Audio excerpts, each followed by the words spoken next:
Good morning. It is Thursday, August 27th. Here's what's on the agenda. Nvidia reigniting the AI trade as it forecasts a massive sales boom extending into next year. Global supply shocks and Kevin Warsh in the spotlight at Jackson Hole.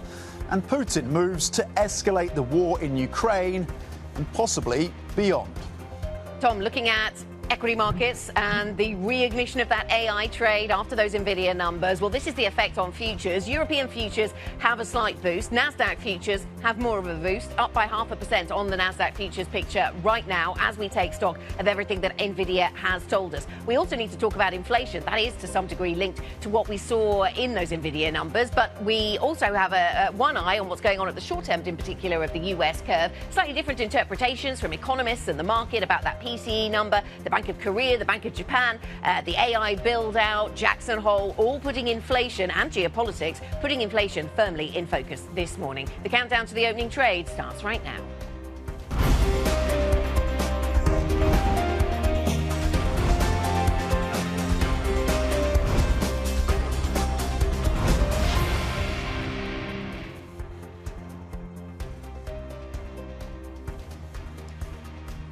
So for anyone who had any concerns about the demand story around Nvidia, around GPUs, around AI accelerators, at least for the next 6 to 12 months, has Nvidia just put that to bed completely into next year? Because the forecast of 70% revenue growth building on what they're already seeing is phenomenal. And the fact that they are saying that they are supply chain constrained, maybe that is the biggest weak spot for Nvidia right now, because the demand is clearly outstripping supply. I can go back to the second quarter results, that was a beat. I can go back to the current quarter, that was also a beat. But it was the number coming through from the CFO on that 70% revenue growth through next year that really led to that aftermarket move for Nvidia.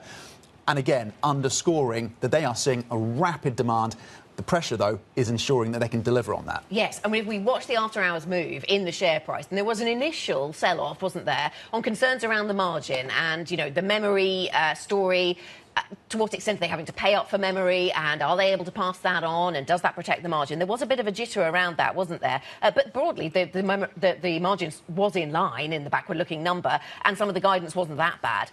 But then the market started to cotton on to, as you're saying, the guidance, the kind of rare guidance that we're getting from this business, which is the world's most valuable company, of course. Such a massive player, the maker of accelerator chips, such an underpinner of the AI trend, the AI story. And so the market took relief from that. I think some other things that were interesting, investment. A lot of people have been worried about, are they circular in nature? Morgan Stanley has a nice term for this. They call this balance sheet as a service, which I think is really an interesting way of describing what's going on here. Nvidia themselves say they see it differently. They don't see it as circular. They see themselves spending and investing well within their means. They're also decreasingly reliant on the hyperscalers as customers, which is another point that Jensen Huang wanted to mention. Well, they need to broaden out that customer base. They're sensitive to that. They're aware of that, and they've been making efforts to do that. There'll be still that focus on whether or not they've gone quickly enough to broaden that customer base. They're clearly sensitive to the accusation about circular funding and circular financing as well, and the CFO saying, look, these are going to pay off longer term. And by the way, she said, and I'm paraphrasing, most of that money is actually going to long-term purchase agreements with our supply chain customers. Jensen Huang saying every part of the supply chain is constrained right now. There's some estimates out there that they could have seen revenue growth through next year of 100% versus the 70% that they're forecasting. We also got results on the other side of this coming through from some of the software companies. I thought it was really interesting to hear from Mark Benioff at Salesforce saying, look, let's put this SaaS-pocalypse story to bed. I'll quote from him. He said, this nonsense, I'm quoting from Mark Benioff, the CEO, of course, of Salesforce, this nonsense of this SaaS-pocalypse, I think it's time to stop. They came through with decent numbers. Yeah, really amazing to think where we started this year, worrying a lot about those software companies, and now we're starting to get a bit more clarity, perhaps. Maybe it's too soon for full clarity about the damage that AI does to these kind of software as a service businesses. Let's talk about inflation. I mean, that links very clearly, doesn't it? The AI build-out is at the very moment inflationary. Kevin Warsh has different ideas about where inflation goes in that AI context later on. In fact, lots of economists do. They said further down the line it could be deflationary, but for the moment it's putting that inflationary pressure on. It's interesting, we got the slightly different interpretation from economists and the market yesterday around PCE. Some suggesting the number was higher than expected, others focusing on the numbers that came in line. So depending on your view, this either increased your expectations that the Fed hikes in September, or it just reaffirmed an expectation that the Fed hikes in September. December. We did see the short end of the US curve move a little bit on that. But that's just one of the inputs, I suppose, into Jackson Hole. We're building towards that. It opens today, but Kevin Warsh not expected to speak until tomorrow. Yeah, it's that build-up, isn't it, to that Friday speech, that tomorrow speech from Kevin Warsh. Traders, just to build on what you were saying, that expectations of the odds of a hike from the Fed right now in September, 38%. Market's still pricing in one hike by the end of this year. Interestingly, the team at Bloomberg Economics says they think the Fed will remain on hold. If we step back from Kevin Warsh, the picture then is also of one of other central bank chiefs gathering in Jackson Hole, divergence potentially amongst central banks. The Bank of England maybe, arguably, is at a rate that remains constrictive. The ECB, of course, much lower rates, and we're hearing a more hawkish tone from them and from some officials around the ECB. All of those supply chain constraints, all of those conflicts, all of that inflationary impulse, whether it's what's happening in Ukraine or Iran or elsewhere, is certainly a concern, certainly for the central bankers of Japan and the Central Bank of Europe. Yes, so could we be getting that more inflationary, hawkish message from some of the guests at Jackson Hole, the international visitors? Isabel Schnabel of the ECB is there, and she has been warning about inflation, as she often does. The AI boom having an impact on the Korean economy, which we've talked about many times, and now we've seen the Bank of Korea move with 2 consecutive rate hikes, so they clearly see things quite differently, and maybe that's all right, maybe that reflects what's going on in their economy and not the US, but they've moved with these 2 consecutive hikes, and that was a kind of 50-50 coin toss decision as far as economists were concerned. So that was a bit of a surprise when it came to the rate story, and actually we see yields higher then across various geographies. Is there another inflationary impulse that's about to come about from an escalation in Russia, Ukraine? So we've got our own team reporting and speaking to and hearing from Russian officials in Moscow telling Bloomberg that Vladimir Putin is preparing to escalate his attacks on Ukraine. The reason I bring in the inflationary story is that we've seen a ramp up in attacks around ports, particularly around the Black Sea between Ukraine and Russia, and we can show what's happening in terms of wheat prices soaring on the back of that. But again, this is reporting that Putin feels that there is no chance at this point of an agreement that he can come to with Ukraine, and so he's looking at potentially conventional missile, ballistic missile options when it comes to Ukraine, and even suggestions from some conversations apparently in the halls of power in Moscow that maybe even tactical nuclear weapons. It sounds outlandish, it sounds shocking, which it would be, but maybe that is even a consideration, is what our team are hearing from some officials, at least. Yeah, absolutely. That's exactly the way that the story is being told by our Bloomberg colleagues who've got these sources.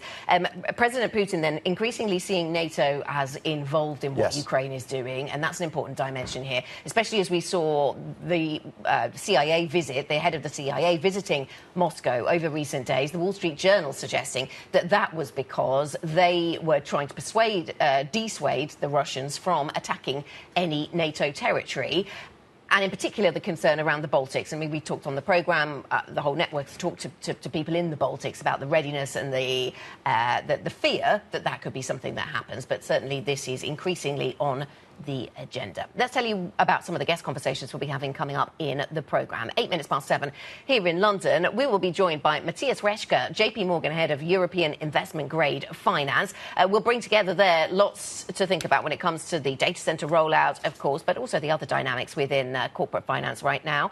Stephanie Niven will be with us, 91 portfolio manager, also someone who likes what she sees in some of the data centre build-out, but not necessarily where it rubs up against climate goals. So we'll talk about that. We'll also be speaking to Karsten Wildberger, who's the German Minister for Digital and State Modernization, as we talk about the US and increasingly China and what they're doing with large language models and where the chips come from and who runs the software businesses. You know, what does sovereignty mean for Europe? OK, let's look ahead to what else we are watching throughout this Thursday then. Generali's board is set to meet to discuss Monte de Paschi's bid. We'll get the latest then on the twists and turns around the Italian banking story. 12:30 p.m. UK time, the ECB publishes the account of its latest monetary policy meeting. At 1:30 p.m. UK time, we'll get additional detail on the jobs market, the labour market of the US, with US initial jobless claims. And on the earnings front today, Workday in the software space, Marvel in the chip space, that's aftermarket, that will be interesting. And of course, it is the Jackson Hole Economic Symposium officially getting underway today. Coming up on the programme then, some other stories that we will certainly be bringing you. Meta says it will pay up to $18 billion to settle a landmark social media addiction lawsuit. What could it mean for the future of the tech giant and its peers? We will discuss all of that. Plus, a look at your stocks to watch, including Pernod Ricard, the French drinks company, paring back its growth outlook on weak demand. Up next, we will be joined by Paul Markham, head of global equities at GAM Investments. If you have any questions, if you want to be involved in any of these conversations, talk to us about Nvidia, the AI build-out, or anything else. IB Plus, BBTV Go is the function to use on the Bloomberg terminal. This is Bloomberg.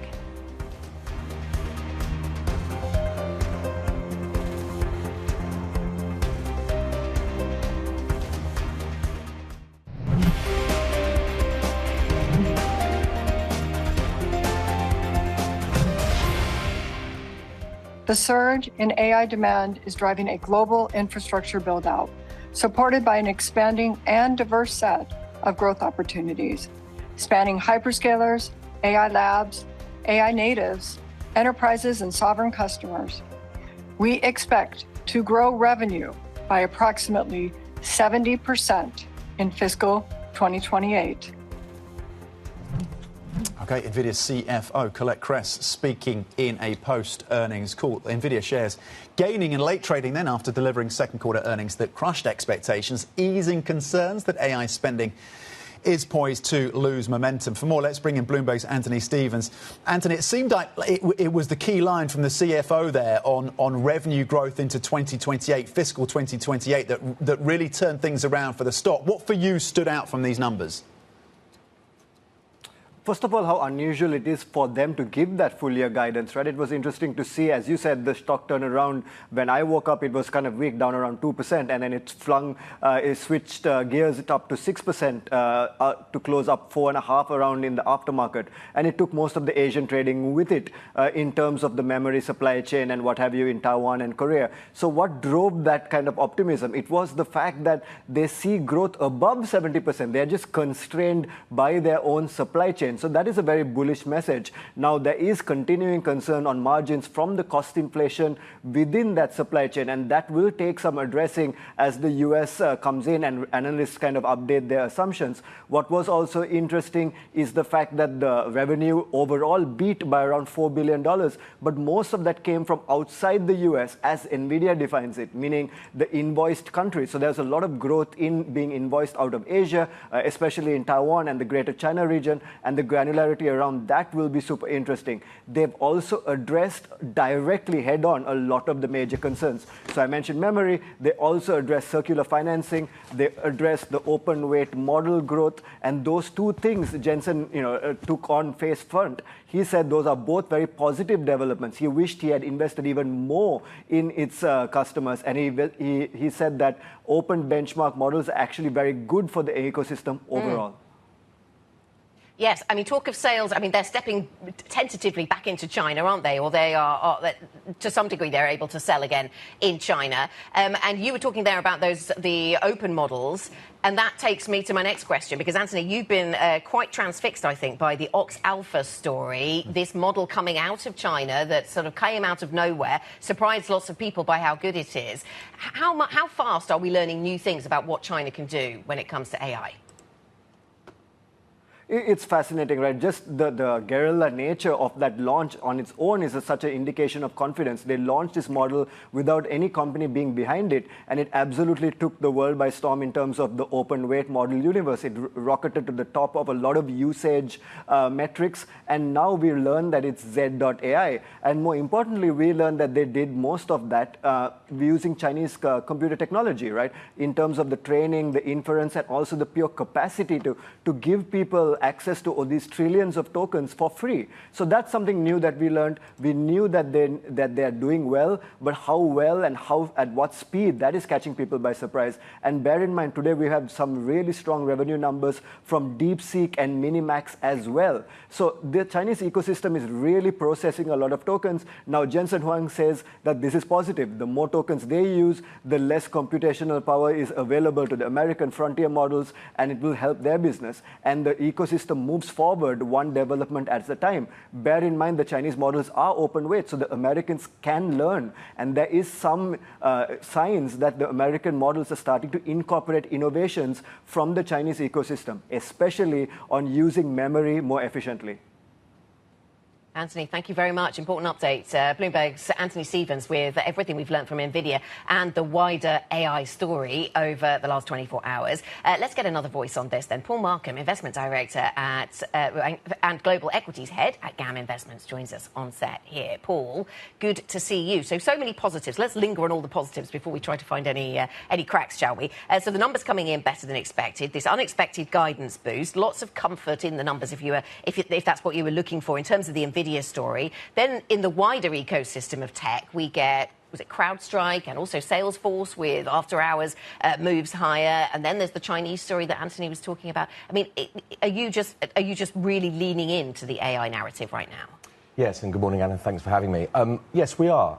We're positioned as fully in Nvidia as we're allowed to be for regulatory reasons. It's such a big part of our opportunity set and benchmark that we can't actually own it any more than we do. So we are quite positive. The valuation, of course, looks attractive here. And as you say, that broader set of results that came in last night, I think Salesforce in particular was interesting from the perspective of some of the fears around the AI eating the lunch of certain business models, not least in that sort of SaaS model, I think is a good development. And as Anthony has just said, I think what really did open the market's eyes was that revenue number. We were looking for, I mean, the consensus was sitting at about 45% quarter on quarter, and it was 70.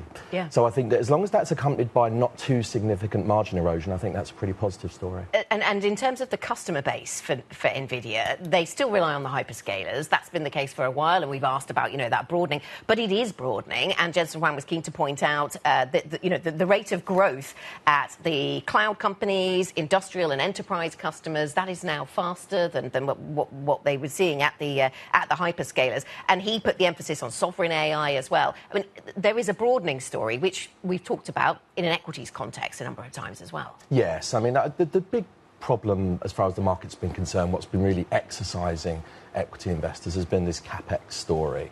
And how long can this CapEx spend continue to keep coming in? And if you put that together with the fact that, of course, it starts to be suppressive to earnings, interest cost is rising as balance sheets are getting more leveraged on the hyperscaler side. So, Microsoft's not net cash anymore in the way that it was a few years ago when higher treasury yields were seen as being a benefit to Microsoft. That's not the case now. So that could get quite toxic if we continue to see rising treasury yields. I think the fact that we're starting to diversify away from the hyperscalers being so dominant in terms of the revenue line for Nvidia and other high-performance chip manufacturers, I think that's got to be a good thing. And I think the market will push on for a little bit as a result of this. Paul, you mentioned the margin, so they're guiding the margin could be a little softer, 72, 73% towards the end of this year, maybe down to 71%. I mean, again, most CFOs would take that in a heartbeat, that kind of margin. But it is a little softer. When does the margin become a concern for you? When would you rethink your position on a softer margin? Well, the kind of bogey seems like 70. Right. I think that's the line for you. Yeah, and I think we're talking about 71 to 72. I think for the next quarter or the fourth quarter, and then inflecting back to 73. I think next year is what was guided. I think if we start to sort of dip down into the 60s, if it's apparent that both the cost pressures that are coming through and availability of hardware, for example, is starting to become a problem, memory and everything else, I think that continues to be a concern for the market. But it seems right now, I mean, I think if you think that you're going to be growing revenue in such a big way, but not growing as profitably on a marginal basis, on a long-term view, I think that's difficult. But I think, we have to sort of say, if you're thinking about this kind of this kind of revenue inflection, you would hope that it would continue to be north of 70. Given that the stock is trading on a forward PE of about 23, is this a stock that's undervalued at this point? Yeah, for sure. I mean, if you look at it on a PEG basis, it's pretty compelling, right? I mean, if you run a screen of the equity market on a PE to growth basis, it's going to come up very, very favourably. And I think that, there's a reason for that, of course, which is there's a concern that this growth is unsustainable. But I think there's plenty of space here for it to be, even if the peg slips a little bit, it's still going to look fairly cheap, Tom. Paul, what kind of investment horizon are you thinking about? Maybe this is different for different investment decisions you make. But what kind of investment horizon do you think about when you think about the AI story? We talked, because when we focus on numbers, we get new guidance for 2028 and everyone gets excited. And that's only January 2028, isn't it? We get excited about that little bit of extra visibility. But we spoke to a guest who was talking about the multi-generational build-out in AI yesterday. I mean, what time horizon should we be thinking about here? I mean, I always sort of think of things on a 3 to 5 year basis. But I mean, I think there are good reasons to think about it. If you want to, you pay your money, you take your choice. You could do it on a quarter by quarter basis because this is a moving feast. But on the other hand, you could sort of take what you might call the sort of Chinese view and think about it generationally. I sort of like to kind of think of it on a timescale whereby we could get to some sort of visibility of persistent earnings growth. I mean, this is not 1999 where everything's valued on a revenue basis, or doesn't even have a revenue in some cases. We are now, these are big companies with profits. They're a big part of equity capitalisation, a big part of society as employers, all of these kind of things. So they're proper companies. So from that point of view, I think if you think of them in the context of other mega cap stocks, as we just said, the valuations look pretty attractive. And I think from a long-term basis, I think they're a core part of a portfolio. Paul, what happens if the Anthropic IPO or the future IPO of OpenAI falters, if investors balk at what they see under the hood? What would that do to an Nvidia? How vulnerable is how closely linked is the Nvidia upside to continued gains coming through for the Anthropics and OpenAIs of the world? Well, there's so many other things with this, Tom. There's a circularity to it, right? Which is that, if we now get a fresh bout of AI enthusiasm as a result of these very well touted numbers, that it may encourage. I mean, the OpenAI IPO was set not to happen this year, right? Yeah. I mean, whether or not that comes back to the table, I think Anthropic still will. That may well be quite supportive for that particular deal. I think the biggest risk to Nvidia here is cash call, which is that it becomes a victim of its own success in the sense that investors get very, very excited about the Anthropic IPO and sell some Nvidia to fund it. Yeah, that is something we need to watch out for. Paul, thank you very much. Thanks so much for joining us. Paul Markham, Investment Director and Global Equities Head at GAM Investments. OK, here's what else you need to know this morning. At least 162 people have been killed. Hundreds more are missing after a violent flash flood on the China-Nepal border. The flood tore through a checkpoint and surrounding villages around 8:30 on Wednesday morning local time. Nearly 300 foreign nationals from countries including the UK, US, Australia and India are still unaccounted for. Initial analysis suggests the flooding was triggered by a landslide. Tibet was also affected, and Chinese President Xi Jinping has called for an all-out rescue effort. Federal Reserve Governor Lisa Cook is again denying unproven mortgage fraud allegations as President Trump considers renewing his effort to remove her. Cook's lawyers say the claims are unfounded. There's no legal cause to fire her, they say. The Supreme Court narrowly blocked Trump's first attempt in June, but left open the possibility he could try again. Meta is planning to pay up to $18 billion to settle a wide-ranging social media addiction lawsuit. The deal requires the company to put new guardrails on its platforms, including restricting how much time young people can use them. It comes after multiple US states allege the tech giant deliberately designed Facebook and Instagram to encourage compulsive use among young users. So Meta has not had to admit guilt in this, but clearly this is a significant financial settlement that it's come to. 29 attorney generals from 29 different states. The money will be distributed over a period of time. Possibly most significantly will be the changes that they'll have to make as part of this agreement to Instagram and other Meta products. But there's also a big question about how these social media companies are ring-fenced and scrutinised in the world of AI as data and privacy becomes ever more at the forefront of the conversation. Yes, and we saw the wider community of companies that this is a part of losing ground as a result of those concerns, didn't we? Coming up on the programme, what could Nvidia's bullish outlook then mean for the debt-funded AI infrastructure boom? We'll discuss that. Matthias Reschke joins us, Head of European Investment-Grade Finance at JPMorgan. That conversation is next. This is Bloomberg.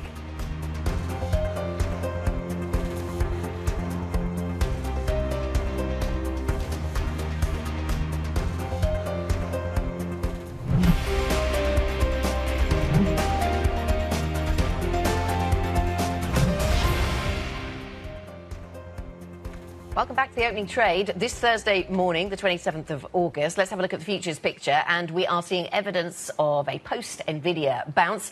Certainly in the US futures picture, you see that very clearly. Nasdaq futures up by 0.6%. Europe gets a bit of that then. Euro Stoxx 50 futures up by around 0.25%. FTSE futures are on the back foot, and I note that the oil price is a little bit weaker. We're weighing up a lot of different influences on oil and gas prices this morning, whether they come from Iran or whether they come from the Ukraine story, which we'll get to later on in the programme. But that, for the moment, Tom, is the picture that we have. Pretty mixed, actually, on some of these markets. Bond markets are relatively stable so far this Thursday. Of course, Jackson Hole getting underway. The countdown, of course, to what Kevin Warsh has to say, if anything, on Friday, of course, with that speech. Oil possibly a factor for the European sovereign debt space, but currently a bit of stability across the debt space. 322 right now on Germany's benchmark 10-year. OATs over in France, still above that 4% level, but remaining relatively stable. And BTPs over in Italy at 404 and largely unchanged in the session as well. Let's tie in how the tech story is feeding into this competition for capital. Nvidia, of course, expecting its AI fuel sales surge will extend into fiscal 2028. The bullish outlook, of course, raising the odds of a continued run for the massive debt-funded AI infrastructure boom. Let's bring in right now Matthias Reschke, head of European investment-grade finance at JPMorgan. So we go from the Nvidia story to the broader issuance story that we're seeing across the hyperscaler space, really, and this competition for capital. Good morning, Matthias. Thank you for coming into the studio. Good morning. Where are we in that story? Where are we in that journey? And how comfortable are investors with absorbing that issuance? Yeah, we are right in the middle of the build-up. This year we've seen an increase in issuance from the five hyperscalers to by now $240 billion, which is on track to about $350 billion that we were expecting for this year. That has gone well. Spread levels of these hyperscalers are slightly ahead of what normal corporates pay, and that entices investors to buy them. The real interesting question will be, there will be a further increase in issuance volume in 27 and 28, in line with, obviously, Nvidia's message around that big supply. And, we will continue testing at what price levels investors will be able to participate in these transactions. Is it your expectation that spreads widen from here, then, as that appetite is tested further? So the hyperscalers are trading at around a 55 basis points premium to normal corporates in the US, and that is for strong A-rated companies. So there's already a material premium in them. But as volumes increase, the money has to come somewhere, right? I think there is some connection with the slight sell-off in treasuries, i.e. investors shifting out of treasuries into these companies that offer that premium. And whether that'll be sufficient as we ramp up volumes, we'll have to see. We don't doubt that we will be able to place it. It's all a question of price. Right, it's a question of price. Matthias, good morning. And what does that mean for issuance in Europe? Because we've seen some of these companies, yes, focusing their issuance in the States, but increasingly testing out other geographies, trying to find other sources of capital. Absolutely. The name of the game has been diversification and trying to find every pocket of money that you can find. We've seen the largest ever sterling bond, the largest ever euro bond, the largest ever Swiss franc bond this year being issued by one of them. So they're clearly trying to use all avenues available. Now, if you look at it from a broader context, the impact on the dollar market is clearly felt much more aggressive. You have the dollar market issuance about 35% ahead of last year's levels, and that's driven by that, while in Europe we're just 5% above last year's level. So the majority of the funding still goes into the dollar market, with sort of the outlets being used as and when it becomes opportune. Does that make this more of a worry, if that's the right word, more of a worry for the Treasury as it issues debt than it is for European governments as they issue debt? I mean, is there that sort of crowding out phenomenon? Does it spread to Europe at all?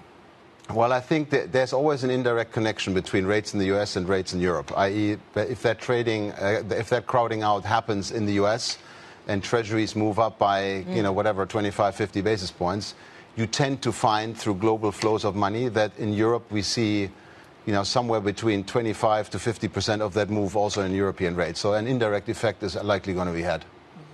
As we think about that, you've talked about maybe some allocation shifting from treasuries into that investment-grade hyperscaler space, given that premium 55 basis points right now. And then we think about Kevin Warsh on Friday and what he has to deliver What does he have to deliver for the markets? What do you expect, and what do you think he needs to deliver to keep that yield story under control? Yeah.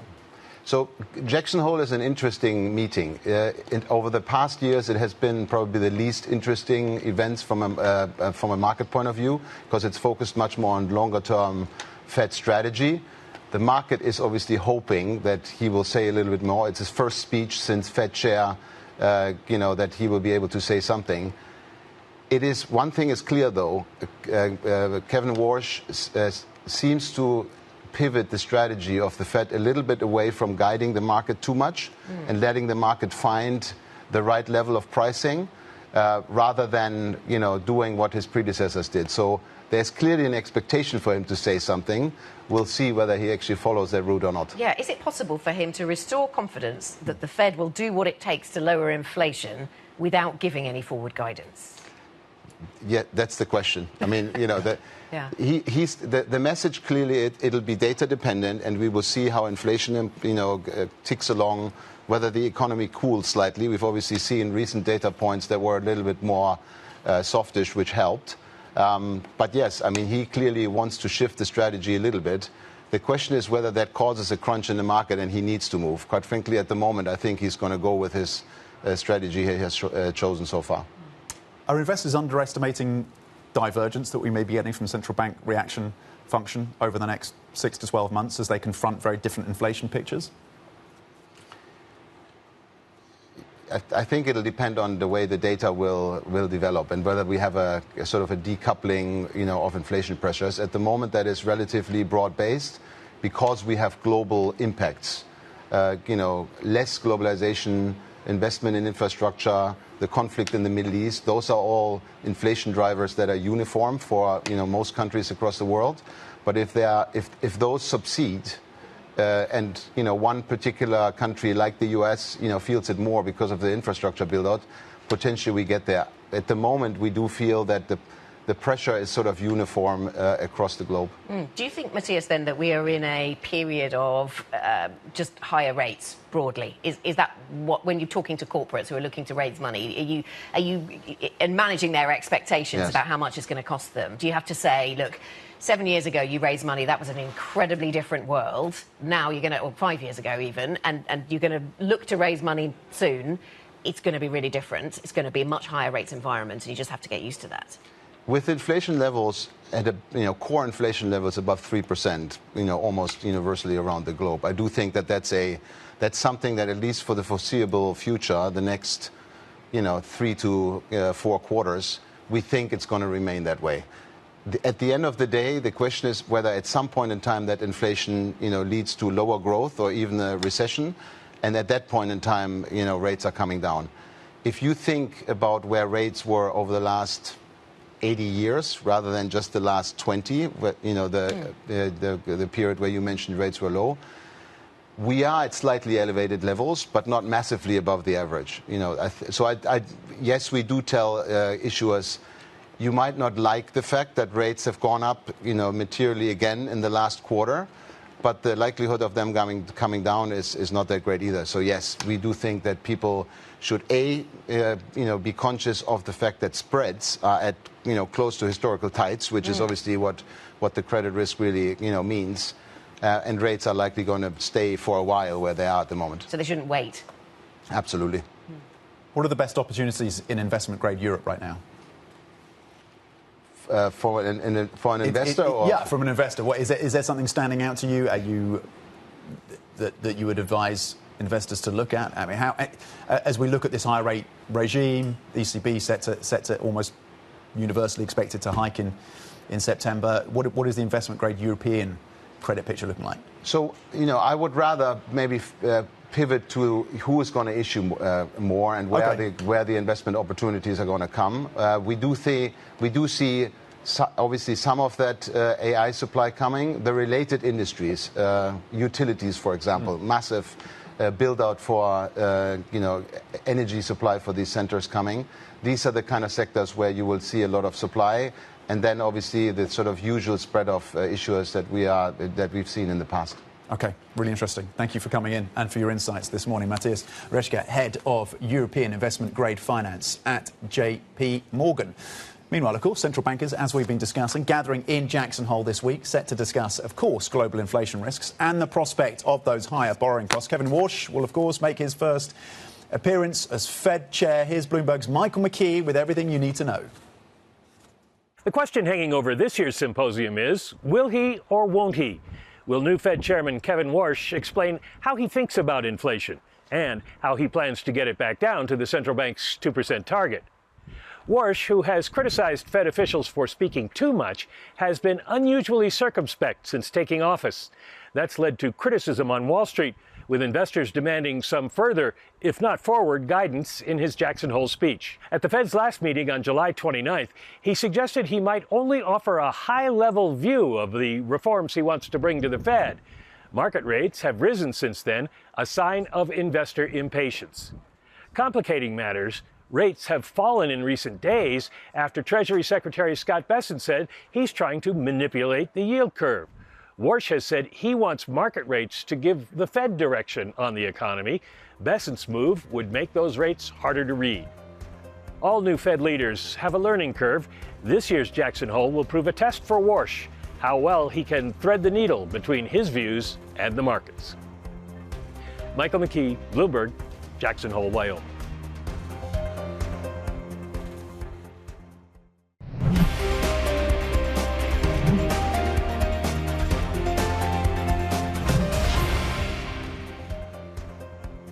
Welcome back to the opening trade this Thursday morning. The futures picture reflecting, yes, possibly a bit of the optimism around the Nvidia story. The Nvidia stock faltered in the early interpretation by markets, but later after hours staged a more than 4% rally. And so certainly that's pushing up US futures. NASDAQ futures are stronger on the back of that. A little harder to see that in Europe, Tom, but we've got DAX futures up by 0.2%. We'll keep an eye on the AEX as well. OK, let's get to geopolitics now, because Bloomberg understands Russia is preparing to escalate attacks on Ukraine after concluding that negotiations for a peace deal have reached a dead end. Let's get more with Tony Halpin, who leads our Russia economy and government coverage.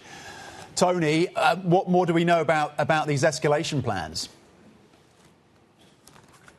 Morning, Tom. Well, essentially, as you say, the Kremlin has concluded that negotiation frameworks have all effectively collapsed, and that leaves them really with then the option of escalating attacks on Ukraine's cities to damage infrastructure and to essentially try to break the Ukrainians' will and ability to continue to resist. So from what we understand from sources in and around the Kremlin, the intention is to increase ballistic missile strikes on Kyiv and other cities, and particularly on central Kyiv, which until now has had relatively few major strikes, to increase the levels of damage, to make clear that Russia doesn't intend to stop. And there has been an increased amount of chatter also that some Russian officials think that Putin may even eventually adopt a tactical nuclear strike within Ukraine, very much as a last resort, but as really a demonstration of intent that he doesn't want to back down. But certainly for now, the focus is on increasing ballistic missile strikes, upping the ante, and making clear to Ukraine that winter is coming and things will get worse. So that's the result of our pretty alarming reporting then around Ukraine. In terms of the widening of the conflict then, Tony, the Wall Street Journal is reporting that the reason the CIA chief was surprisingly in Moscow just earlier on this week was because he wanted to deliver a warning to Russia not to attack NATO countries. And of course, the concern goes there to the Baltics. How serious is this threat from Russia toward the Baltics or toward other NATO members? Yes, I think that visit's an indicator of the fact that if you decide to send the CIA chief anywhere, it's to deliver a very serious message in person from the very top of the US government. And Europe has been experiencing an increasing number of what's called hybrid attacks, things like drone incursions, attempted assassinations, arson attacks. And they've struggled really to respond because they've been pointing the finger indirectly towards Moscow, saying it's foreign state involvement, but they haven't really called Russia out. And it looks like the CIA went to Moscow to deliver a very blunt message that if this continues and if Russia decides to test NATO's resolve, that they would be met with some sort of response that would at least show that NATO was determined to defend itself. Tony, thanks very much. Thanks for the update. Bloomberg's Tony Halpin with the latest on that particular geopolitical thread. Let's turn now to markets in 3 minutes on the opening trade with our Markets Live executive editor, Mark Cudmore. Good morning, Mark. From a markets perspective, we are post-Nvidia, turning to Jackson Hole, of course. Anything you want to take stock of when it comes to the Nvidia numbers and the impact on the wider market, the underscoring of the intact nature of the AI build-out? What does it mean for global asset allocation, do you think? I think that's absolutely it, Anna. It emphasizes that we are still in the AI capex inflation stage. It's good for chip names. It is good for the overall AI theme for now. Nvidia is the bank of AI is the term that Anthony Stevens has given to it, and I like that kind of term out there. It's kind of at the core of everything. It's been making a lot of money out of the whole AI theme, but it's also funding a lot of the AI theme now. So the fact that it's still got good numbers is important. It was expected, as you pointed out there. The initial reaction was actually a little bit disappointed, but the subsequent reaction has been quite positive. We talked about that earlier in the week, that we said that given where Nvidia is priced, given where Nvidia is trading, unlike the last couple of years where Nvidia earnings normally beat expectations and then the market trades negatively afterwards, we expected the opposite this time, that earnings will be fine, but actually the market will trade quite well on that reassurance on the AI theme. Sadly, because we kind of expected that, I guess we just don't have fresh impetus here. And we are now eyes on Jackson Hole for the next potential catalyst, which I think is sadly is an overhyped one, perhaps. Okay, right. You think Jackson Hole's a little overhyped. Mark, surely he's going to come out, isn't he? Kevin Warsh, and give clarity in terms of his expectations for where rates will go, how he's going to get inflation under control. Core is at 3.3. He wants to get it to 2%. We're going to get all that colour and detail.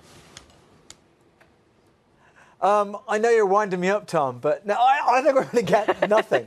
I think his whole ethos is not to guide the market. I think even with we've got to remember that he wants to go back to what central banking or the Fed governance was 15 years ago, where Jackson Hole didn't provide all this kind of the policy surprises, and that's the expectation I expect. I don't expect him to talk about the level of rates at all. I don't expect him to provide any guidance on monetary policy. I'm not sure he'll provide much on the reaction function either. So overall, I think it'll be a damn squib. Now, I am, alert to being very wrong on this because I've got a very clear view. I'm not going to hide my view. My view is that Warsh will not provide material guidance and will provide very little guidance this weekend. I'm saying that very clearly because there's a sizable minority in the market who are really expecting a lot from Kevin Warsh this weekend, which means we're set up for a reaction either way. Even if he delivers nothing, there'll be a segment of the market disappointed. Yeah. I mean, Jackson Hole does lend itself to kind of academic reflections on central banking, doesn't it? And I wonder if we just get more of that and lots of quotes of task forces.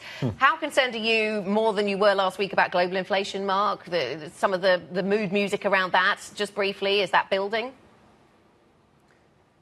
The latest data obviously, shows we've still got an inflation problem, but I've always thought we've got an inflation problem. The other dynamic this week is clearly ags are really surging again, and I think that food prices dynamic is particularly problematic for some EM countries. Look, I think we've got a very established inflation problem. I think it's going to get worse and worse over the coming months. I don't believe the disinflation theme.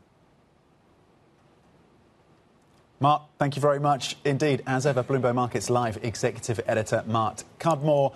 And remember, you can get up-to-date analysis and insight from Mark, of course, and the rest of the team. Just go to MLIV, go on your terminal. Let's get your stocks to watch this Thursday. Chloe Melly is here. Chloe. Good morning, Tom. Let's start with the logistics giants Kuehne and Nagel, because one of the companies that it owns, called Apex Logistics, is set to be investigated by the U.S. over an alleged role for smuggling Nvidia AI chips into China. Of course, this would be a violation of U.S. export restrictions, and it could be one of the first actions being taken against a transportation company. And so we are watching out for any impact there on those shares. Of course, this company has been doing very well so far this year, but being embroiled in something like this might not be super positive for Kuehne and Nagel. Moving on to a very different sector, we're watching cybersecurity stocks today after CrowdStrike over in the US gave a very upbeat outlook yesterday that really pushed those shares forwards in extended trading, and we could see maybe some positive read across for some of those cybersecurity names here in Europe, including Atos, NCC and F-Secure. It's an industry that's really benefiting from the AI boom because there's so much fear around around AI-powered cyber attacks and cyber breaches. And the CrowdStrike CEO even said that this makes it the largest market opportunity in its history. So definitely a sector that's going to be very important to watch. And finally, let's go over to an industry that's not doing so well. That is the alcohol sector, with Pernod Ricard targeting the lower end of its sales guidance for this year. It's really being held back by weakness, persistent weakness in the US and China. Consumers are drinking less overall, and when they are drinking cheaper brands as well. And so we are seeing Pernod Ricard underperform its peers, Rémy Cointreau and Diageo, and this underperformance could continue this morning on the back of those quite disappointing earnings. Chloe, thank you. Chloe Melly with some stocks that could be on the move. We've had numbers out of Pernod Ricard, as she rightly points out. We've had numbers out of Halfords, autos and cycling supplier, of course. Strong trading results in an upgrade to full year 27 forecast. Well, and I'm seeing some quite aggressive moves higher pre-market, so we'll see whether that one jumps at the open. Those quite small cap. Yes. Bigger picture, I guess we're looking for any evidence of that post-Nvidia bounce here in Europe. We certainly are. So we'll see if there's a read across to some of the suppliers in that chip space, of course, the ASMLs, the ASMs of the world, also the chip makers like Infineon, of course. I think it's interesting as well. We're looking at the oil price down again, 1.2%, reporting from Bloomberg that actually Kuwait and Qatar have managed to get more oil through the strait than maybe had been assumed. The two countries apparently managing to get shipments back to 70% of pre-conflict levels. So that's keeping a cap on oil prices. Yeah, that combined with all of the other workarounds and sending the fuel over land and over sea via different routes does add up to, well, I mean, I wonder how far back to 100% we are, but maybe not there yet. We'll certainly keep an eye on what's happening with the oil price as a result, and the market in London is set to underperform, so we'll see whether that reflects oil majors. Just a few minutes then until the start of Thursday's equity trading day. We will bring you the market open shortly. This is Bloomberg.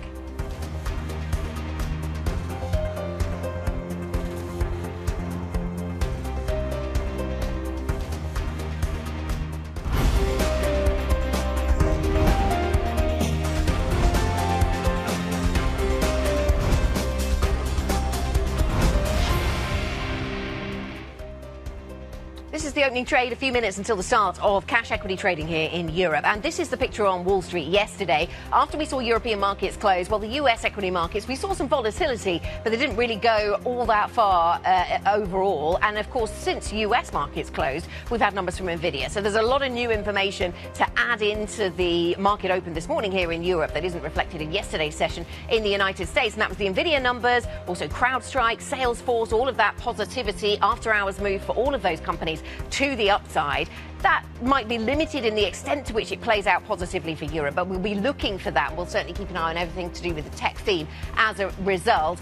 In terms of the European opening picture, then the futures picture, we've got FTSE futures are negative. We've got an oil price that continues to drift a little bit lower, so we'll certainly be watching how that weighs on energy names here in London. But elsewhere, it could be the tech theme that we are watching out for this morning then, Tom. Yes, whether or not that guidance on increased revenue, 70% growth for fiscal 2028, which is next year, is going to, from Nvidia, is going to lift some of the tech names in Europe. So certainly that is a sector in focus for us today. Kuehne + Nagel, very different story to some extent, although it is in fact linked, which is a probe by US authorities into one of their subsidiaries in Singapore, Apex Logistics, into alleged smuggling, or at least any role that they may have had in getting chips, Nvidia chips, into the Chinese market. So we're looking at Kuehne + Nagel. That's one of its units potentially facing that investigation. Pernod Ricard, the drinks maker, we were talking about this, of course, the maker of Absolute Vodka, looking at a weaker end of the range, lower end of the range on softer US sales. That's continuing to be a drag for that drinks maker. So that's in focus as well, Anna. OK, so everything tech, some logistics, drinks companies, all in focus. Of course, M&A within the drinks sector had been something of a big theme in recent months, even though that may have drifted away from the market a little bit. So we're digesting those numbers. We have some corporate reporting in the shape of those Pernod Ricard numbers. But overall, the market is really trading the big stories. And one of those is AI and everything to do with Nvidia. So will we see evidence of that coming through in today's market? We'll watch to see what happens with the AEX, with the likes of ASML, some of the chip makers in Europe. How will they perform? But the stock 600 pretty unmoved overall this morning, pretty flat. The FTSE 100 underperforms. Is that going to be weakness in energy stocks once again on the back of that slightly weaker oil price? Is that going to be weighing on sentiment? It's certainly not boosting sentiment as evidenced at the top level, at least on the CAC Caron. Yesterday, we saw that weaker oil price boosting sentiment for some of the luxury names, some consumer-facing stocks. Maybe that's not quite the case today. It's a pretty quiet picture, actually, it seems, across these European markets. Not big moves, at least, Tom, which maybe does disservice to the Nvidia-related news flow. We had US inflation data yesterday, and we're working our way to Jackson Hole, of course. Well, tech is now the best performer across the sectors in the first few seconds, so it is getting that lift from the news out of Nvidia, up 1.7% as a sector. And looking at the AEX over in the Netherlands, of course, you're getting decent gains coming through for the likes of ASML. That stock is currently up 2.3%. BE Semiconductor also getting a pop close to 3%. So that read across is certainly there when it comes to the tech story. You talked about on the downside lower oil prices and what that's doing to energy. So energy as a sector is currently down 0.6%. And we're talking about the fact that Kuwait and Qatar seem to be getting more oil through the Strait of Hormuz.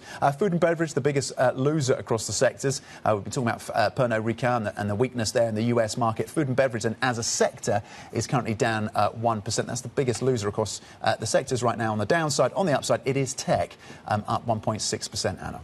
OK, let's broaden the conversation with technology as the best performing sector this morning. Let's bring in Stephanie Niven, Global Equity Strategy Portfolio Manager over at 91. Stephanie, nice to speak to you this morning. Thanks for joining us this Thursday.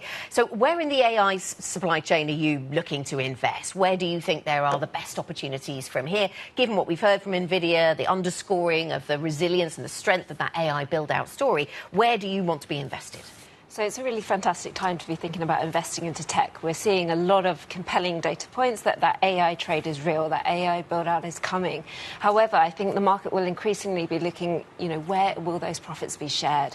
Where will that return on capex come through? And I think for us, particularly within our sustainable equity capability, we're thinking about where we can bring efficient data center power, where we can bring efficient compute to the market, and underpinning the kind of dynamics that drive the AI build out and economics forward to generate that really interesting return for the market. Yeah, if we're going to see the kind of growth numbers that some in the AI space are talking about, if that's going to require a lot of data centers, is that going to require a lot of competition for energy, and in some cases in Europe, threaten Europe's ability to decarbonise? I mean, what are we looking at in terms of the way that the real power-hungry data center story rubs up against those energy sovereignty and sustainability ambitions? Sure. So over the last sort of 2 weeks, we've really been seeing the conversation move towards that. How is the power build-out going to change the grid? How are we perhaps moving away from some of the decarbonisation kind of conversations that we've had in the last couple of years? And I think it's quite early to say, but we are certainly seeing a lot of off-grid movement. And all of this is about trying to bring that AI supply to market more quickly. So we're seeing nimble operators with the access to capital begin to change the way in which traditionally things are built, the way things traditionally come online. So off-grid, meaning finding other sources? Sure, that's what we're seeing. We're seeing it across the US, we're seeing it within Europe, we're seeing it within the UK. And that's a really interesting topic for investors who think about decarbonisation, who think about the ability to bring, those efficient chips and, picks and shovels to the market and pull out some of that carbon and drive more efficiency within compute. And that's the bit we're interested in, thinking about underpinning the build-out towards AI in a carbon-friendly fashion. What is that energy component looking like in terms of how you think about investing around that? Is it about getting a greater exposure to renewable companies? Is it some of the companies that are building out some of the smaller nuclear reactors? Where does it take you on the energy piece? Sure. Well, we're having conversations across the whole piece, and that's what's so fascinating about this technological kind of revolution. There's so many components to it, and it's really changing our economy as a whole. We're interested in power management. We're interested in chip design. You've seen some really kind of surprising developments out of, for example, OpenAI with their Jalapeno chip that's been discussed in the last couple of days. So we're thinking about cooling. We're thinking about all of the components that really pull out a lot of the energy consumption and drive towards a better compute outcome for all. Do you want to be looking to the US or Europe for that? I think there's global opportunities. So it's not just the US versus Europe. There's a global kind of perspective on this. Historically, this was a US versus China story, but actually the whole world is having to adapt. And we're seeing this AI kind of dynamic change operating models, change the way in which businesses allocate capital. And I think it's very much now a global opportunity set, and fundamental investors can look across the piece and find really interesting opportunities. Stephanie, when you think about inflation dynamics, dynamics, either short or medium term? Are you leaning into a lower oil price, lower energy prices, assuming we get some better news out of the Middle East and we find workarounds that mean that the energy prices can become contained once again? Or are you focused on higher inflation for longer and leaning into that theme? Well, certainly the inflation numbers, we saw some numbers out of the US yesterday have been surprising on the upside. A lot of that's to do with the uncertainty over the last sort of 6-7 months that have come out of the Middle East, and it's really going to be something to watch. There's a lot of moving parts here. We're even seeing the Canadian-US kind of conversations begin to kind of pertain to a lot of this uncertainty, and I think the market is really kind of broadening its uncertain kind of outlook and bringing in a number of different components all at once. So where we go, we've got a good data point coming out tomorrow. We'll all be paying a lot of attention to see what comes out of Jackson Hole and trying to understand, is this going to be a really smooth communication journey, or will we be left with more uncertainty at the end of tomorrow? Yeah, that does seem to be the question, doesn't it? So in terms of Europe, thinking about where Europe's strengths are, I mean, technology is clearly one of them this morning. We're up by 1.7% on the technology sector this morning. Real standout, strong performance, and Nasdaq futures up by 0.8%. But sticking with Europe, do you lean into European technology, or do you like other parts of the build-out? For example, around the banking sector. I know in your notes ahead of our conversation, you flagged some of the fintechs and some of the other banking names that you're interested in. Well, there's a lot of interesting areas of growth coming through at the moment, and I think it's been really kind of surprising to see that difference between the stock market and the underlying economies that we're talking about within Europe, within the UK, because we're seeing a lot of macro domestic challenges, but actually the companies, particularly where you're selective, where you're looking into the underlying business models, you're seeing earnings growth come through. And you're exactly right, there's a lot of interesting fintech dynamics there where you're bringing new customers into a very digitalized financial ecosystem. But also within healthcare, there's some interesting medtech kind of dynamics there. And we've seen a lot of news about scientific discovery, which again is beginning to come back into that AI, beginning to change economic models, beginning to change the predictability of these companies. What gives you conviction that earnings can grow further from here? Well, we're seeing a reduction of capital intensity in some areas of the economy, but we're also seeing that boom of capex within some of the hyperscalers within the tech side. And I think what we're seeing... It is that capex story that lifts earnings. I think it is for some players, but also, this isn't just a hyperscaler story. There are interesting pockets of underlying businesses that have some really compelling kind of growth outlooks as well. And I think we're beginning, particularly in July, we saw that attraction from investors into areas that have been ignored year to date. We had a tech and software kind of focus in year to date, really, and then we saw that begin to unwind in July, looking at areas such as healthcare, looking at areas such as financial services. And I think we'll begin to see that diversification, particularly, as we think across the globe, begin to come and play out. Yeah, and thinking globally, emerging markets, I think you've got a long-term overweight on emerging markets. Yeah. What's the latest thinking there? So 91's always been really interested in emerging markets. It comes from our heritage. And I think when you begin to look into actually what the underlying growth dynamics are, the underlying groups of new customers, new patients for some products, that's the bit that we're really inspired by. So you see it within Latin America, some of the financial services businesses really extending into underbanked, unbanked persons. You see it within healthcare opportunities going into Asia as well. So you're having this kind of really nice kind of diversification benefit of tapping these growing TAMs, but also with kind of compelling products and services that have been successful in developed markets historically as well. Weaker dollar, good news for EM. Does that continue? Is that another catalyst? It could be. It's something that our investment institute has been paying a lot of attention to. We tend to look slightly more into the fundamentals, so we're looking for the compelling nature of the underlying volume growth, of the organic kind of pricing growth as well. So they tend to be the areas we look at on a more long-term basis. But you're exactly right that, that question about where the US goes, it really will be one front of mind for investors. You started off by nodding to the fact that you have that sustainable investment focus, sure, and that climate positive focus. Can you still find alpha in that trade? Yeah, we see a lot of different growth dynamics there. So we look across a number of different sort of sustainable structural growth trajectories. We think about things like education, climate adaptation's become one of real focus for us recently. Because it's fallen out of favour, but is it back now as a result of what we're seeing with climate and supply chain challenges. It's fallen out of the narrative, but it's not fallen out of the growth. You're getting the returns. You're still getting that underlying earnings coming through in companies that are pivoting and reaching into these markets, that are building out things like climate adaptation, which, you know, we see every day is becoming more and more important. OK, Stephanie, thank you very much indeed. Stephanie Niven, 91 Global Equity Strategy Portfolio Manager. Let's check in on the core 6 stocks right now, see what the performance is looking like there. ASML, of course, in focus, and a very strong points gain, up 2% then for ASML, no doubt linked to the positive narrative coming through from Nvidia. In terms of the equipment maker, ASML is well placed, of course, on that capex story. Schneider Electric also up 0.9%. Nestle a little weaker by 1.2%. That's some softness there. Novo Nordisk in the healthcare space also down 1.5%. And LVMH luxury back under a bit of pressure so far in the Thursday session, down 1%. Let's check in on some of the individual stocks also on the move. Chloe Melly is here. Chloe. Good morning. We are seeing some positive read across from those Nvidia numbers here with the European tech stocks, with ASML, Infineon, BE Semi and Nokia all up in the green. Of course, Nvidia had this very bullish outlook, and that reassured investors that had been worried about this AI spending. And so we are seeing, as expected, really green across the screen there. Moving on to a very similar story. We're benefiting from similar things. We've got Computer Center. So this is an IT services company that is also really benefiting from the data center build out from US hyperscalers. And so this is a company that just got upgraded by Peel Hunt analysts. And so we are seeing that also driving the stock this morning. We're up about 4% there.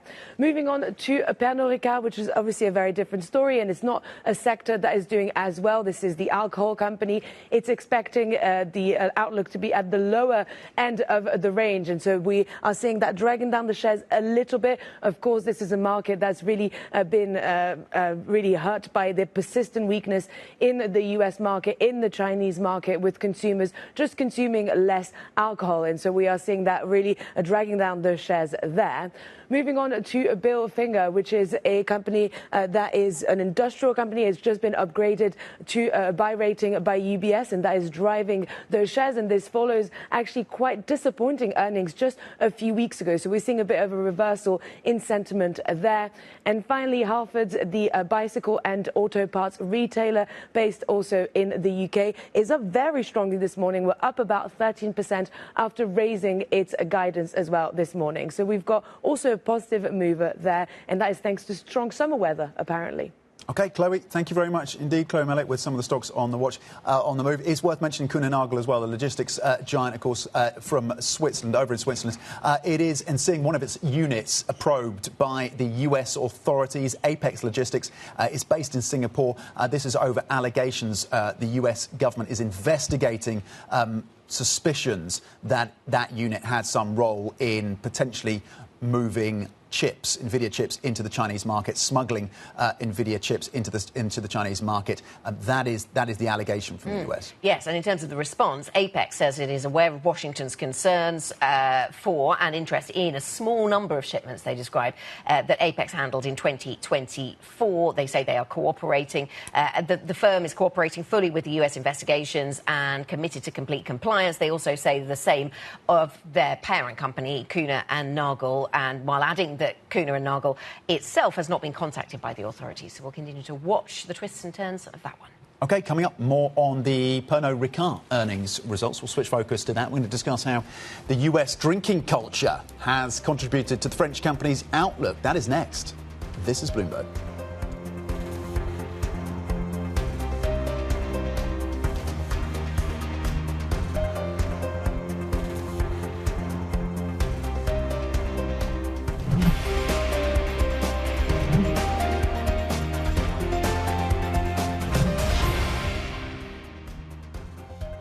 Welcome back. This is the opening trade, 8:18 here in London. And despite the fact that we've got the European equity market picture overall just under pressure, down by 0.2%, we have got a real strong technology story to tell this morning. We're up by around 1.4%, on technology stocks. So it is clear that the Nvidia story is having an impact. It's pushing up US Nasdaq futures, Tom, even if overall it's not setting the pace for European stocks. Overall sentiment turning a little softer as we lead up maybe to what we hear from Jackson Hole and from Kevin Warsh. Let's get to the tech story and get more details on the Nvidia earnings then, because the bullish sales outlook for fiscal 2028 has, of course, buoyed those tech stocks. And as Anna was saying, that continues in the European session. The chipmakers' results then easing investor concerns that the AI trade is losing momentum. Not much shine of that from what we heard from Nvidia overnight. Let's bring in Bloomberg Tech editor Shona Goege then for some context and analysis.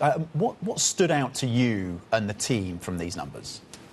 Yes, obviously a 70% fiscal 2028 forecast is well above what analysts had expected. So, Nvidia, investors expect stellar results from Nvidia and other tech stocks as well. So now it's about sort of pushing beyond those expectations, which Nvidia has done. Obviously, some sort of questions around circular financing. Nvidia is effectively financially underpinning as well a large part of the AI market.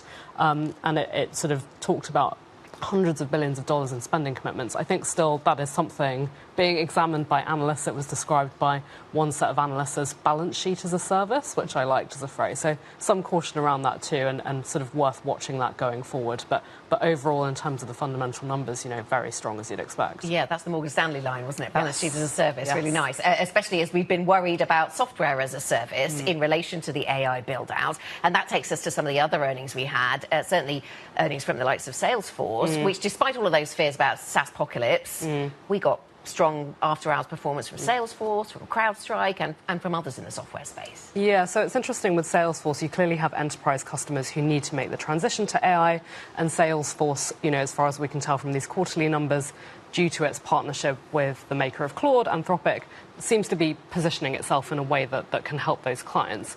I do wonder if you'll necessarily see that read through to European stocks where you don't have partnerships in the same way. For example, SAP, our big kind of enterprise software company here in Europe, it's building its own AI tools, not all of which are universally popular with clients. So I don't know that you'll see such an impact, such a read-through across in European software stocks. CrowdStrike's an interesting one.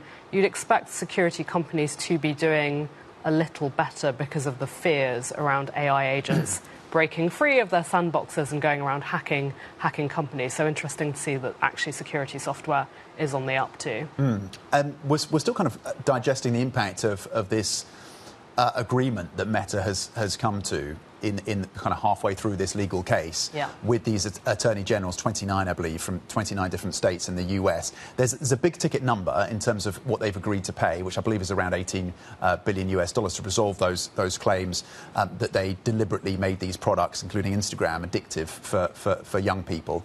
And then there are changes that Meta has agreed to make to some of those platforms and some of its offerings. Where are we in the story? What is the most, if it's damaging, what is the most significant for Meta from this? Definitely. So actually outside the US, you've had this push towards social media bans. So very similar strict rules, let's say curfews for teenagers. So kind of essentially trying to reduce kids' access to platforms like Instagram, Facebook, but also TikTok, YouTube, etc. Really in the US, you've not had such a strong push. And interestingly, the settlement will sort of see some US children having, really a large proportion of US children, suddenly leapfrogging and having greater protections online with regards to Facebook and its services, not universally. There'll be curfews on when they can access services like Instagram, the way they can be DM'd, when they can be DM'd. All of that is suddenly going to be put into place in a way that is still being debated in Europe. So I think it will probably turbocharge some of those broader bans you're seeing globally. Meta, for now, is only rolling out those changes in the US. It's not sort of agreed that it will change. Often with these sort of big software changes, you'll see the changes rolling out globally because it's easier for the companies to manage. Yeah. We're not seeing that just yet, but I suspect this will fuel other governments to move on quicker with their social media bans. OK, thank you very much. Thanks for bringing us the story. Yes, indeed. I'm sure European regulators watching that with great interest, aren't they? What of those commitments that have been made stateside do they want to see in Europe? Shona, thanks very much for joining us. Bloomberg Tech editor Shona Goege. Now, on to other corporate news this morning. The French drinks company Pernod Ricard has pared back its sales growth outlook, saying it expects to only hit the lower end of its medium-term forecast. Overall sales declined for a third straight year. It comes as Pernod and its rivals navigate an upheaval in critical local markets as consumers increasingly moderate their drinking and switch to cheaper products. You can see the impact that we're seeing on the share price there for Pernod Ricard, down by 1.2% in French trading in the early hours of Thursday. Let's bring into the conversation our global business reporter, Jennifer Creary, who covers this stock amongst others and can give us some insight on this revised guidance. Good morning to you, Jennifer. What do you make of then the revised guidance from Pernod and the impact that's having? Yeah, so originally they guided organic net sales growth of 3% to 6% between 2027 and 2029. It's now saying that it expects to arrive at the lower end of that guidance. Now, this isn't much of a surprise. Pernod's sales have been declining the past 3 years. The real sore point that it's mentioned in today's release is the US. Now, listen, Pernod is not alone in finding the US a difficult spot. Across the drinks industry, we know from the likes of Diageo to Remy, US sales have been weak. What's interesting about Pernod is that it's spread across multiple alcohol categories. So it's got, most of which is premium, but it's got spirits, it's got wine, and that means that, it's uniquely poised to really feel the challenges of a broad consumer pullback in drinking. We know that in the US as well, consumers are downtrading to cheaper alcoholic drinks. So Pernod is really feeling the pain of that weak market. How is Pernod then adjusting to those challenges? We've seen other examples of other drink makers buying up lots of soft drink companies to kind of build out their portfolios there to kind of adjust to that change in consumer habits. What is Pernod doing to kind of adjust and change those challenges that you represent in the US in particular? Yeah, so like a lot of drinks players, it's really focusing on cost.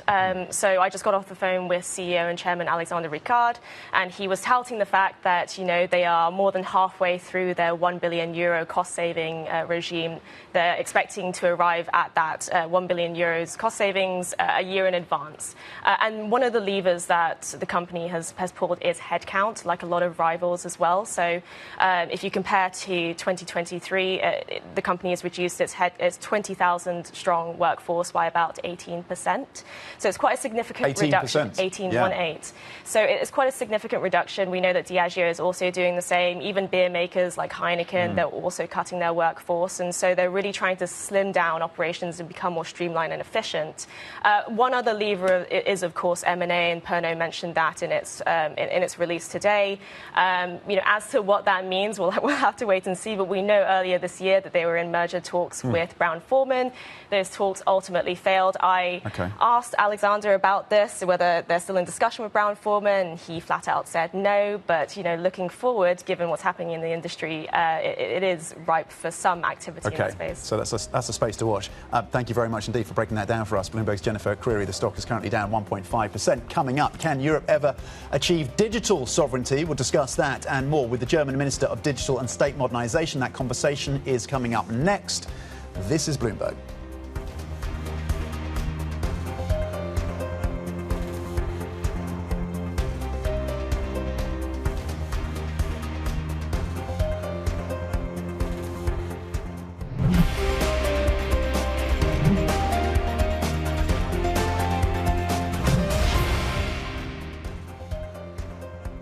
This is the opening trade 30 minutes into Thursday's session, and we've got a few themes guiding European equity markets this morning. One of those is the post-Nvidia bounce. We see that in Nasdaq futures, and that is filtering into Europe in the shape of some upside for the Xetra DAX. And more broadly across the tech space, we do see some positivity, but it is the only sector in positive territory now here in Europe this morning, half an hour into our trading day. So that's where the positivity is. On the negative side of things, oil prices continue to move lower. That might be good for many, but it's not good for energy companies. And so that's something of a weight, certainly in the London market. And then the SMI is really underperforming over in Switzerland, down nearly 1%. And that's on the back of some weak performance coming through in some of the drug companies, Tom. So we've got a few negative themes countering the positivity in tech.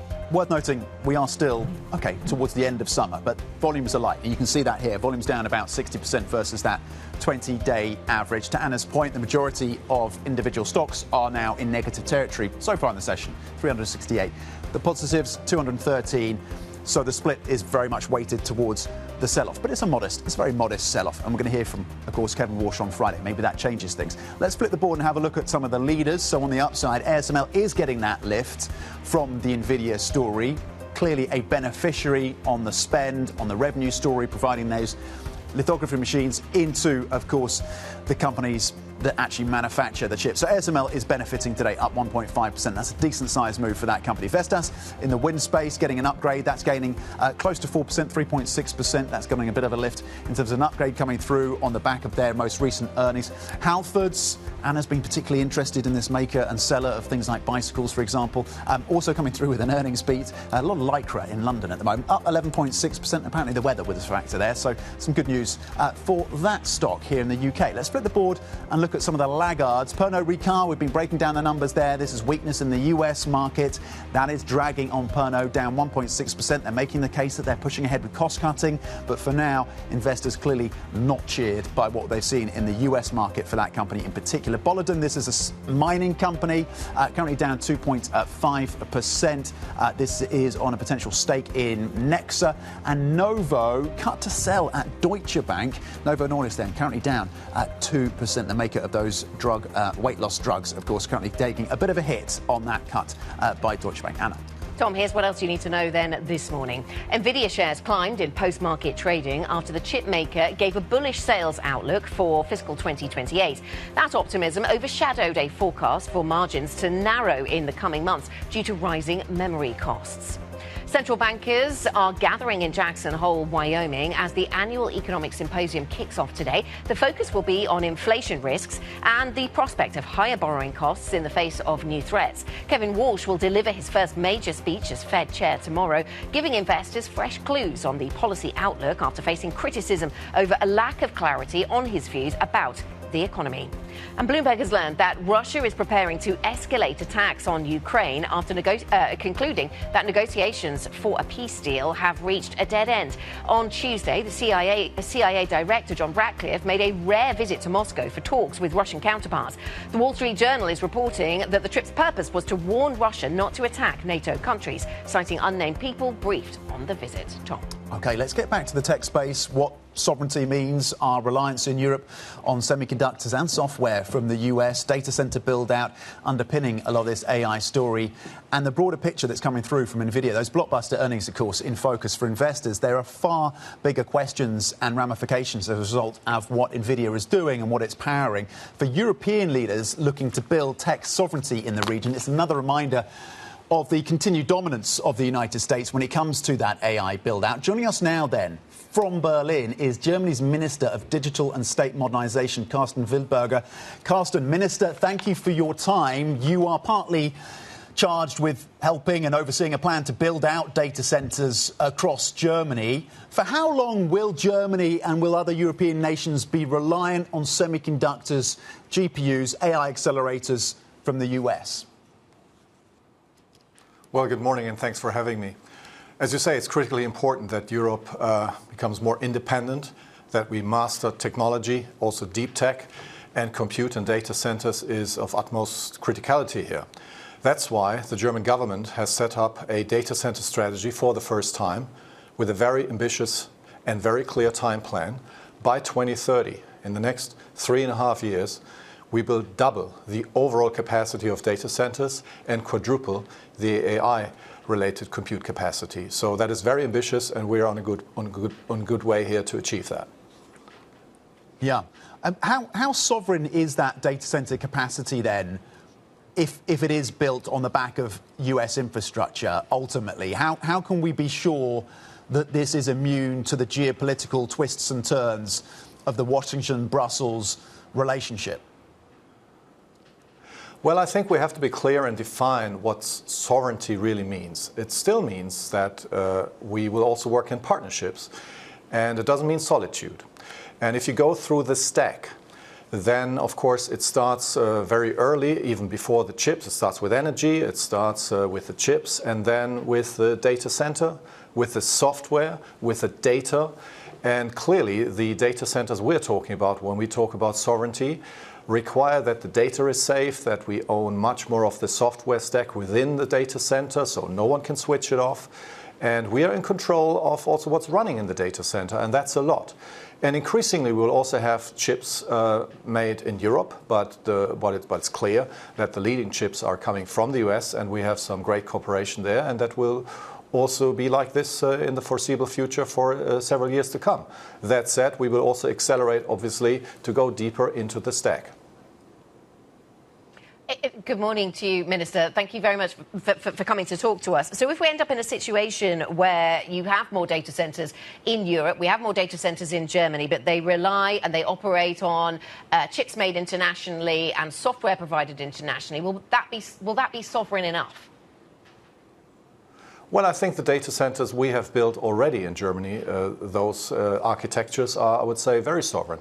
We have built for the first time for the German government on the federal level a sovereign tech stack with data centers where we are in full control. And we have chips of different makes and different origins. Some of them are European, but some of them are the US. But still, you can control a lot. You have full control over your data. And what is also important, and we should also talk about, the software layer, the application layer when it comes to AI, the applications, frontier models, etc. This is also an area where we have to accelerate and build much more own capacity and capabilities.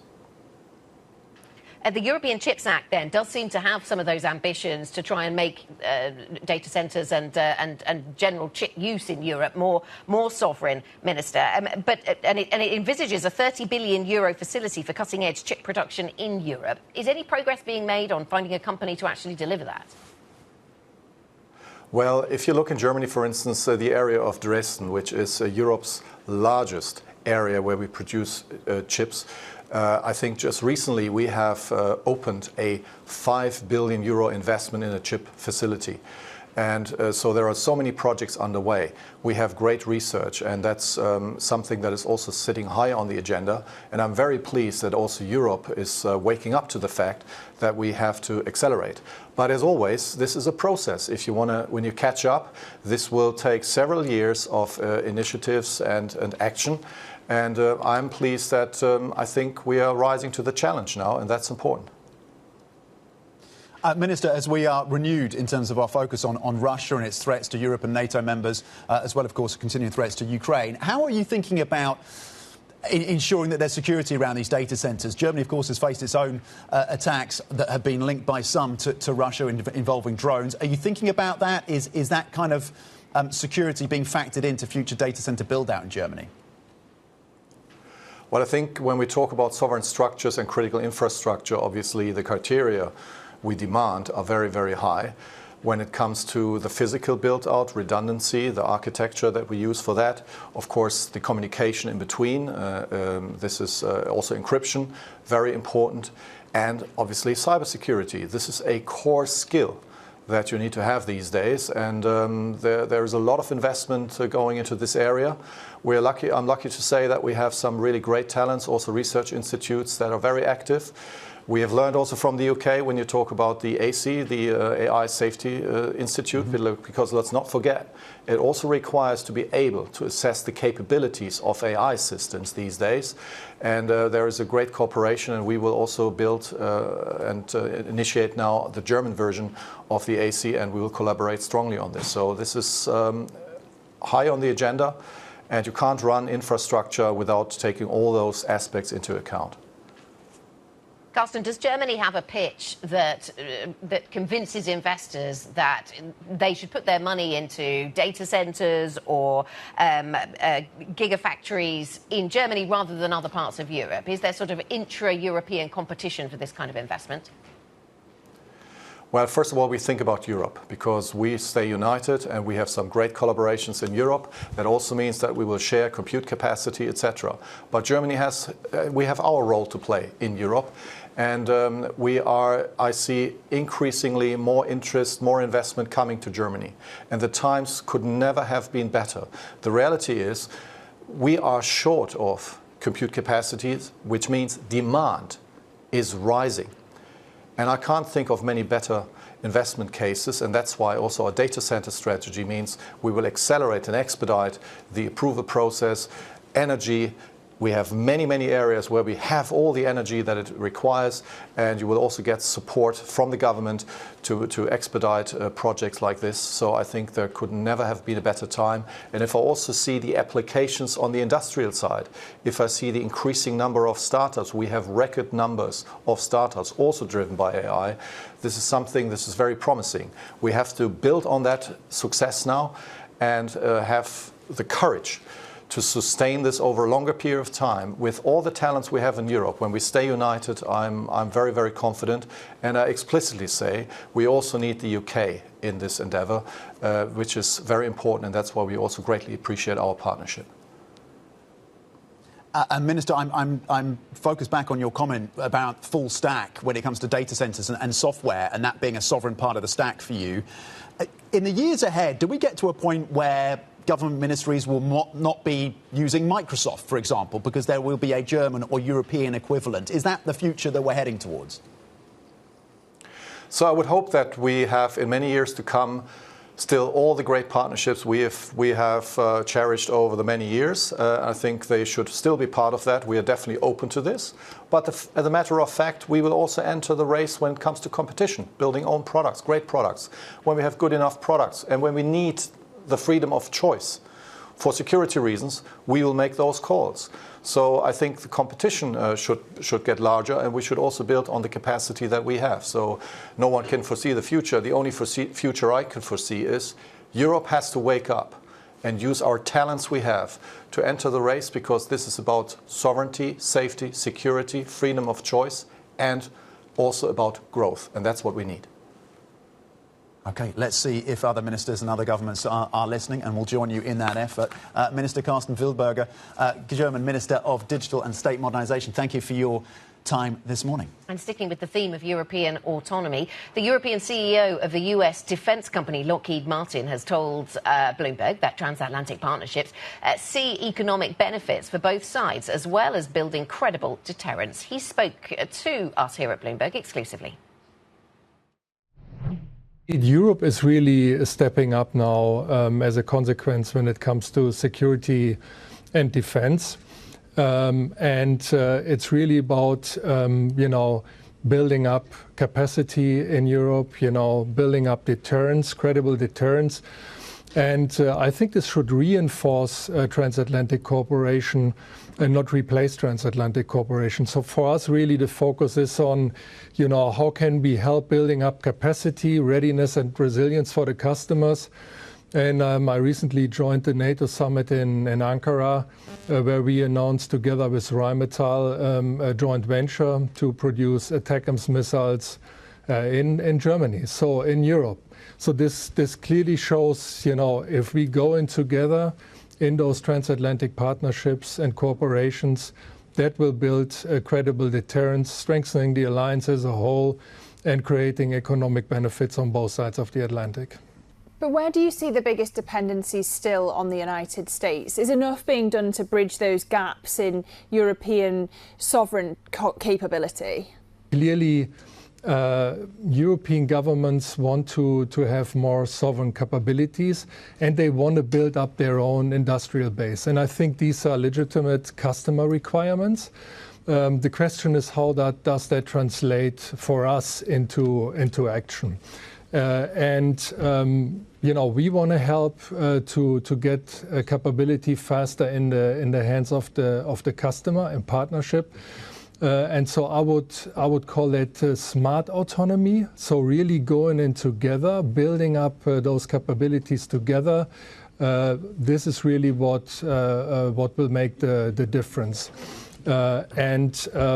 For us, I think the ATACMS example is a very good one. This is a critical technology that's not available on the ground in Europe so far, but we make it available together with Rheinmetall.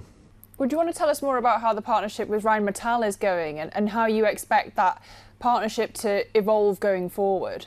You're probably aware that Rheinmetall is already building F-35 centrifuges in Germany, so they are delivering at that end. So for us, it's a truly strategic partnership. So we are looking at more options, integrating our munitions into Rheinmetall vehicles. So there's a really good cultural fit from my perspective, and the teams are highly motivated, and we are all in to deliver as a team. Lockheed Martin's Europe CEO speaking to Bloomberg's Lizzie Burden a short time ago. Coming up, as Europe draws closer to the end of its summer season, the continent is struggling to refill its natural gas inventories. We'll tell you to what extent that could be a problem for the winter season. More on that story, the details coming up. This is Bloomberg.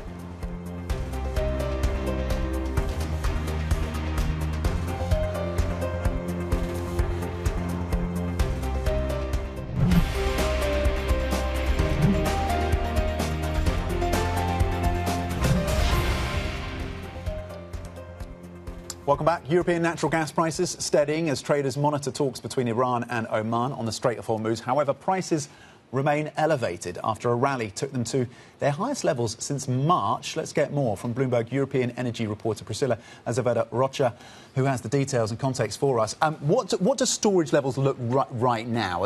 Is there a concern in terms of the capacity that Europe has right now? How are we set for the winter season? There's a very high concern in the market about the storage levels right now. Levels are at the lowest on record, dating back 19 years or so from when this record started. But it's important to highlight that there's a very big difference between countries in Europe. So in Germany, the situation is quite scary and acute. The storage facilities are only half full. And Germany matters because it's the biggest, it's the home for the biggest facilities, and it's also the biggest gas market. While places like Italy, the storage facilities are now 80%. But overall, the level across Europe is 60%, which is very, very low. OK, so there's quite a lot of divergence, but overall the storage levels are low, Priscilla. So, I mean, how much pressure is Europe under then to try to do something to address that before we go into the colder weather? There's a lot of pressure. You have to think about storages like home insurance. No one likes to buy it when it's expensive. No one likes to take insurance. But when something happens, they're there, they're useful. You have to think that storage, they account for about 30% of European consumption. If you think in a big market like Germany, stocks are very low. You go into winter, you have a very cold winter, you have supply shocks, they're unexpected, like a war or a pipeline that breaks or something. You have any disruptions of supplies. What this will do is will send price higher, and it will increase competition or a scramble to find gas elsewhere. To be clear here, we're not talking about shortages this winter, but we are talking about an intense competition and the possibility of prices staying higher for longer. Because Europe will find the gas, but it will come at a cost. OK, so further inflation challenge potentially for Europe, and important to point out the divergence, as you say, between the likes of Germany and Italy. Bloomberg's Priscilla Azevedo-Rocha with the details on the European gas story. Let's look ahead to what else we're watching throughout the day then. Generali's board is set to meet to discuss Monte dei Paschi's bids, so we continue to monitor, of course, that banking story over in Italy. At 12:30 p.m. UK time, the ECB will publish the account of its latest monetary policy meeting, as we hear a number of voices calling for further rate hikes from the European Central Bank. At 1:30 p.m. UK time on the labour market of the US initial jobless claims will cross. We'll break those numbers for you, of course. And on the earnings front in the US, we have Workday, and in the chip space aftermarket, it's Marvel. Of course, the drum roll on the macro front is all building up to Kevin Warsh on Friday in his speech. The Jackson Hole Economic Symposium getting underway today. Let's, with that in mind, get the thoughts of Schuyler Montgomery-Koenig, who joins us from our Markets Live team today. Schuyler, Jackson Hole starts today. There's a nice, interesting contrast. We started the programme talking about this between the international contingent who will arrive, possibly with messages of hawkishness and fear about higher inflation, and then the stage is set for Kevin Warsh to say things about the US economy and his perspective. And we might not get those hawkish messages, or maybe we do, and that would be a surprise. Yeah, I mean, I think the issue is you have to pay attention, right? It's the head of the most important central bank in the world speaking. He hasn't really spoken since the July FOMC, and we've had big policy changes in that gap in terms of there was a negative bond market reaction to that FOMC and there are questions around inflation fighting credibility. We've had Besant come out and say that they're going to buy back at the long end, and that potentially means more hawkishness for the Fed because Warsh has said that the long end is doing the job for them in terms of tightening. I think the issue is Warsh has always also said that he doesn't want to provide forward guidance. He doesn't want to provide that reaction function. And Jackson Hole is an event where it's very easy to not provide guidance. There's no question and answers. The event itself, the topic is financial innovation, implications for payments and policy. I mean, it's often quite academic, isn't it? So the stage is set to avoid talking about the markets at all if you don't want to. Yeah, and I think even in a normal year. For the market's question as well, it's, is there an expectation that he'll say something? Because that will be whether or not the market moves on the back of him not saying anything. And I think the idea is what we've had since that last meeting potentially skews him more hawkish, maybe not necessarily from the data front, even though we did have that hotter PCE data yesterday, just from the worries around credibility. But you haven't seen more hawkishness really in the pricing. So I don't think the market's looking for him to come out very strongly. And so if we don't get anything from him, I'm not sure you get a really big reaction to it. And you've already had the negative reaction to credibility. So why risk saying something else? Are lower oil prices helping the Fed chair? And talk to us about the linkages between lower oil and the dollar right now. Yeah, it's quite weird this week, actually. You've had oil prices lower by something like 8% on Brent, but Eurodollar's also traded down. Now, it made sense when oil prices were rising because we know that there's been this unexpected European resilience to higher oil prices, to the expectation of higher policy rates, and so you expect less of a growth squeeze on those higher prices. I think what's interesting on the downside is because you have rate differentials moving in favor of Europe when oil prices rise. They move against Europe when oil prices fall now. And you have more of a reaction in Europe than the U.S. because the U.S. inflation problem isn't as oil linked. You also have, just the level of inflation in the U.S. that's problematic, as we saw with core PCE being at 3.3% yesterday. And then I also wonder if credibility is kind of feeding in there, and that if you have lower yields because of lower oil prices, there's less pressure on Besant to do those buybacks. There's less worries about credibility, and the dollar has been the valve in terms of depreciation there for those worries, so maybe it's positive. I think it very much depends on what the growth outlook in Europe is. That's not really a sustainable relationship is what I'd say, but it's definitely interesting. Skylar, thank you very much indeed. Skylar Montgomery-Koning of our Bloomberg MLIV team, of course, and the softer energy story is one of the factors that seems to be dragging on European stocks today. European stocks currently down 0.2% across the benchmark. Bloomberg TV, by the way, will have, of course, special coverage of the Jackson Hole Economic Symposium in Wyoming. Get your Stetsons ready. Don't miss the interviews and analysis over the next few days. That's it for the opening trade. I'll be here with the Pulse. That's coming up next in the next hour. We'll continue to keep across these markets where technology, one of the few sectors in positive territory. There's the Nvidia effect. Nasdaq futures are pointing higher, up by 0.9%. We'll continue to keep an eye on those dynamics and the rest of the European markets. This is Bloomberg.